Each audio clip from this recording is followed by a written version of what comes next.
Seorang pria ditemukan meninggal dunia di dalam kamar rumahnya di Jalala Solo, 20 Desember 2025, sekitar pukul 13.25 WITA.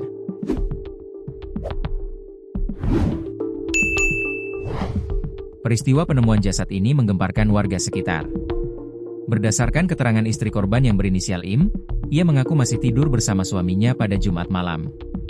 Menurut pengakuan sang istri kepada polisi, pada saat di samping korban, Im melihat ada bercak darah yang keluar dari hidung korban. Ia pun memutuskan pindah ke kamar lain karena merasa terganggu dengan bau darah tersebut. Pada Sabtu pagi, Im mengaku sempat mencium bau tidak sedap, namun ia tetap melanjutkan aktivitas memasak. Sebelum akhirnya, Im melaporkan kejadian tersebut pada siang hari. Pengamatan tribunnews.sultra.com, saat jasad korban ditemukan kondisinya sudah mengeluarkan bau busuk. Kulit seluruh tubuh korban juga telah berubah menjadi warna hitam keunguan. Lalu terdapat cairan gelap, purge fluid, yang merembes ke area kasur di sekitar jenazah. Kapolsek Kemaraya, Ibtu Busran yang dikonfirmasi mengenai ciri-ciri mayat mengatakan tidak menutup kemungkinan kalau jenazah telah meninggal dunia lebih dari 2 hari. Namun, pihak kepolisian belum memberikan kesimpulan final mengenai waktu pasti kematian.